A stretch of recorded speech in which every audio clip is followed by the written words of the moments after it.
sehingga anak-anaknya membutuhkan makanan yang lebih kecil dari makanan yang biasanya induknya makan. Maka induk burung angka mulai memburu manusia untuk dijadikan santapan anak-anaknya.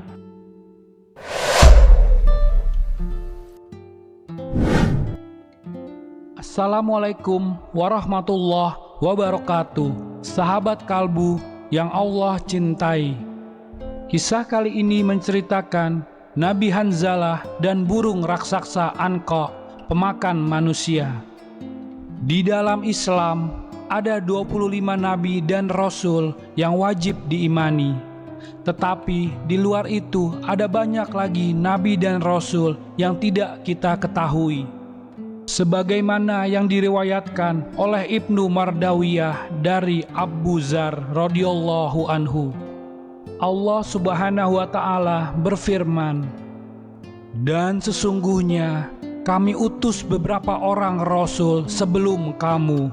Di antara mereka ada yang kami ceritakan kepadamu, dan di antara mereka ada pula yang tidak kami ceritakan kepadamu. Tidak dapat bagi seorang rasul membawa suatu mukjizat melainkan dengan seizin Allah. Maka apabila telah datang perintah Allah, diputuskan semua perkara dengan adil. Dan ketika itu, rugilah orang-orang yang berpegang kepada yang batil." Quran Surat Ghafir ayat 78. Selanjutnya, Allah Ta'ala juga berfirman, "Dan di antara mereka ada pula yang tidak kami ceritakan kepadamu." Quran Surat Al-Mu'min ayat 78. Ibnu Katsir menafsirkan, "Mereka yang kami tidak ceritakan kisahnya kepadamu jumlahnya jauh lebih banyak, berkali-kali lipat. Seperti yang telah diingatkan hal tersebut dalam surat An-Nisa. Salah satu nabi itu adalah Nabi Hanzalah bin Safwan." Hanya saja terkait nasab dan asal-usul Nabi Hanzalah bin Safwan, ulama dan ahli sejarah berbeda pendapat. Nabi Hanzalah merupakan seorang nabi dari Bani Israel, keturunan Yahuda, anak keempat dari Nabi Yakub. Ia diutus ke kaum Ras, kaum penyembah berhala yang hidup di sebuah desa bernama Ra'as. Menurut Abu Al-Hasan atau yang lebih dikenal dengan Al-Kisai, penduduk Ra'as tinggal di Hadramaut, Yaman. Mereka membangun sebuah kota sepanjang 40 mil dan mereka hidup dengan makmur. Di desa yang mereka tinggali terdapat sebuah gunung yang bernama Falats. Di gunung ini tinggal berbagai macam binatang dan berbagai macam jenis burung-burung. Dan di gunung ini tinggal burung yang cukup istimewa, namanya burung Anqa. Apabila burung ini terbang, ia bisa menutupi matahari seperti layaknya awan. Lehernya seperti unta, mempunyai 4 sayap, 2 panjang dan 2 lagi pendek. Bulunya berwarna-warni, suka mengangkat kuda, unta, dan gajah yang telah mati dengan cakarnya, dan membawanya ke gunung tempat dia berdiam untuk dimakan. Masalah baru muncul ketika burung ini bertelur dan telur itu menetas, sehingga anak-anaknya membutuhkan makanan yang lebih kecil dari makanan yang biasanya induknya makan. Maka induk burung Anqa mulai memburu manusia untuk dijadikan santapan anak-anaknya. Karena kejadian ini, penduduk Ra'as sangat gelisah. Mereka akhirnya mengadu dan meminta tolong kepada Nabi Hanzalah. Nabi Hanzalah pun mengikuti permohonan mereka dengan harapan setelah masalah ini selesai, mereka mau beriman kepada Allah Subhanahu wa Ta'ala. Atas pengaduan tersebut, Nabi Hanzalah berdoa kepada Allah agar membinasakan burung Anqa. Dia berdoa, "Ya Allah, matikanlah binatang tersebut dan putuskanlah keturunannya." Seketika burung-burung itu pun jatuh dari langit dan mati, hingga tidak ada satu ekor pun yang tersisa. Namun sayangnya, ketika burung tersebut telah musnah, kaum ras malah mengingkari janji mereka untuk beriman kepada Allah dan bahkan berniat menghabisi Nabi Hanzalah. Hanya ada seorang budak berkulit hitam yang tidak mengingkari kebesaran Allah Ta'ala.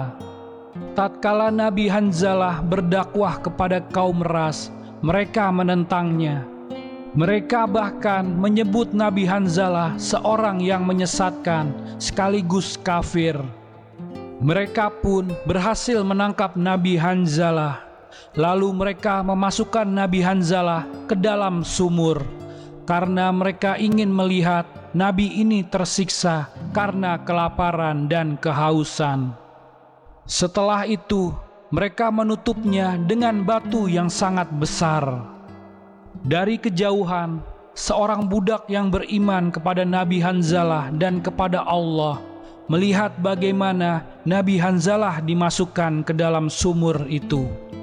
Karena kemiskinannya, yang bisa dilakukan sang budak hanyalah mencari kayu dan menjualnya, lalu dibelikannya makanan untuk diberi ke Nabi Hanzalah melalui celah-celah batu. Budak ini melakukannya setiap hari, sampai akhirnya budak ini merasa kelelahan. Kemudian ia memutuskan untuk beristirahat sebentar. Meski ia merasa tertidur hanya sebentar, namun nyatanya ia tertidur selama 7 tahun lamanya. Kemudian Allah mengazab kaum ras karena kekufuran itu. Diriwayatkan, setelah kekufuran dan kesesatan kaum ras bertambah-tambah, Jibril berteriak kepada mereka dengan sekali teriakan, sehingga mereka berubah menjadi batu hitam. Begitu juga barang-barang dan binatang ternak mereka.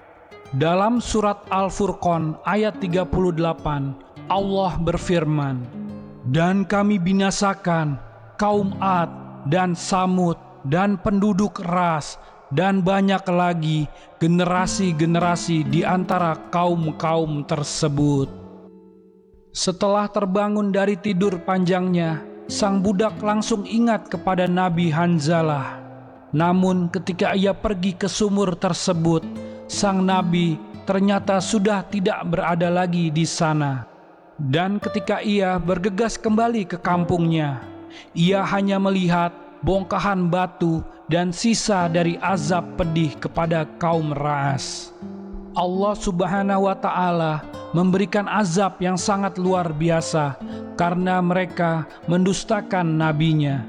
Dan Allah hanya menyelamatkan seorang budak yang tetap beriman hingga akhir. Kisah tentang penduduk Ras ini tidak memiliki sumber yang jelas.